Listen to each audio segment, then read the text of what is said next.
Kebetulan di belakang saya ada masjid yang habis direnovasi. Mereka minta istilahnya dimakmurkan begitu ya. Nah, masjid itu sepi. Nah, akhirnya saya ambil para pemulung, Pak. Saya memang agak akrab dengan para pemulung. Jadi selain disabilitas dengan duafa saya juga akrab. Apalagi kalau bagi-bagi sembako atau tiap lebaran pasti. Nah, ini saya ambil para pemulung ini, maksud saya begini. Pertama, mereka itu ya pasti pendidikannya kurang. Sehingga terus kedua mengenai Al-Quran itu kayaknya banyak orang-orang duafa itu yang mengira bahwa yang masuk masjid itu harus pakaiannya rapi, harus nanti disuruh sedekah, harus gini. Jadi istilahnya orang yang mampu. Mereka tidak akan pernah ada di masjid. Nah, itulah makanya saya ajak para pemulung ini untuk belajar ngaji di masjid. Tapi bagaimana? Hari ini itu saya ambil hari Rabu. Tiap hari mereka harus mencari nafkah. Dengan adanya dikurangi waktunya, ya nanti mereka akhirnya saya gini. Oke, pulangnya jangan dimakan. Saya kasih makan. Saya kasih box mungkin untuk ya 2-3 orang makanan sederhana. Jadi mereka tidak lagi mencari makan hari itu tapi ngaji. Ibu-ibu pemulung. Dan maksud saya begini, kenapa pemulung? Mereka itu kehidupannya keras. Rumahnya itu hanya petak sedikit, hanya dia digelari plastik gitu saja, sehingga anaknya, bapaknya, ibunya ada di situ semua. Nah, jadi ya maaf, kehidupan seksual segala macam itu kayak bebas begitu. Juga sering berantem, beradu mulut, mengeluarkan kata-kata yang kasar dan kotor juga itu udah kerjaan mereka. Nah, dengan adanya saya pilih dia, ada lapak itu di belakang itu lapak khusus untuk mereka. Ini kalau dia itu di rumah ada Al-Quran dan saya kasih PR, pasti dia akan membaca meskipun baru mulai dari Alibata, mulai dari Iqra, Pak. Bahkan saya kadang-kadang sama sekali orang nggak tahu, itu saya misalnya, Pak, Bu, ini ada piring, ini ada onde-ondenya satu, ini kalau di atas tuh namanya nun. Onde-ondenya jatuh ke bawah jadi Mbak. Itulah saya cara mengajar. Masya Allah. Kalau onde-ondenya dua tak. Nah itu jadi mulai dari situ mereka antusias ternyata senang dan memang.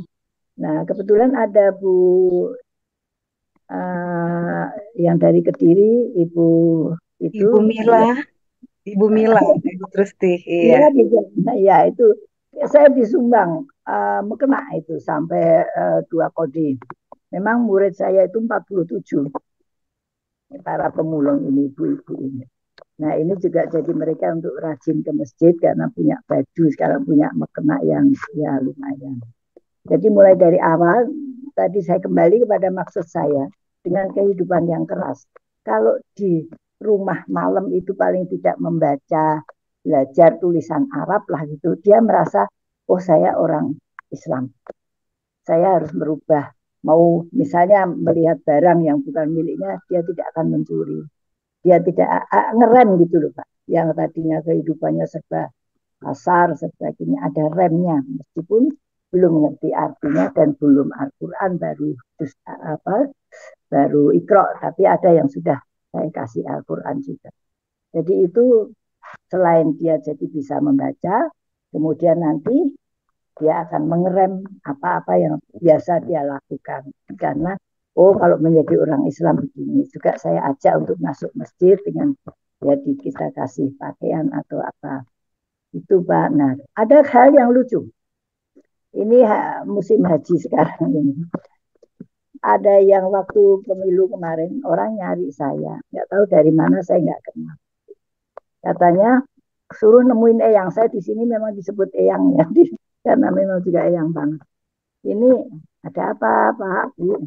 Saya dapat giliran haji tahun ini. Oh, alhamdulillah bagus, ini udah antrinya bertahun-tahun. Tapi saya belum bisa baca Al-Quran. Oh, nah terus saya disuruh orang ke sini ke tempat Eyang nyari Eyang. minta pil supaya bisa baca Al-Quran, Masya Allah. Itu, itu betul-betul terjadi, Pak. Jadi, pil apa maksudnya? Obat. Oh, karena katanya kalau pergi ke rumah Eyang, itu terus bisa baca Al-Quran, katanya begitu. Ini betul terjadi, Pak, kemarin. Jadi oh alah, sopo iki sing ngakon, saya sampai bilang gini. So, oh yo no no nah. Siapa yang nyuruh anak gini-gini tetangga saya gini. Kak kalau belum bisa baca Al-Quran ke yang minta pil. Astagfirullahaladzim. Nah udah begini deh Pak, Bapak pokoknya dalam haji itu Bapak ikuti jangan sampai terpisah apa dengan rombongan dan sebagainya. Nanti kalau sudah pulang ayo ke rumah saya belajar ngaji, saya bilang gitu. Tapi nggak ada pil itu. Oh, katanya ada yang suka ngasih obat. Oh enggak, Pak. Ini lucu loh, Pak. Ini katanya pil bisa baca Al-Quran. Ya itulah Pak pengalaman sedikit saya mengenai bagaimana saya mengajak kaum duafa untuk juga bisa ngaji. Meskipun saya sendiri juga masih belajar, tapi katanya kan meskipun satu ayat harus diajarkan ya Pak ya. Jadi saya masih belajar tapi saya ngajar dan saya begini karena 47 murid saya bukan saya yang ngajar, saya menggalang para ibu-ibu yang di sekitar sini, yang di Betawi ini kan banyak yang sudah bisa ngaji juga di kompleks itu, tapi kan mereka misalnya yang dari Padang itu tidak bisa bilang roh lalu ra, yang dari ini nah ini tiap hari Selasa 12 ibu itu tadarus di rumah saya dengan saling membetulkan. Oh Masya ini Allah. ya kalau yang misalnya yang dari Jawa itu ya selalu ain itu jadi ngain begitu nih logat-logat ini. Nah mereka inilah yang saya bagi sehingga satu orang punya murid 6 atau 5 tergantung kemampuan. Memang di antara para pemulung juga ada yang pernah belajar ngaji jadi tidak semuanya harus mulai dari awal tidak Pak. Kita bagi dengan ibu-ibu yang ber-12 ini masing-masing punya. Nah, dari sinilah karena mereka merasa dekat dan mulai berani bergaul dengan, maaf istilahnya mereka orang gedongan gitu. Nah, jadi mereka makin ada yang curhat, ada yang punya masalah. Di situ kita juga bisa berdiskusi begitu Pak.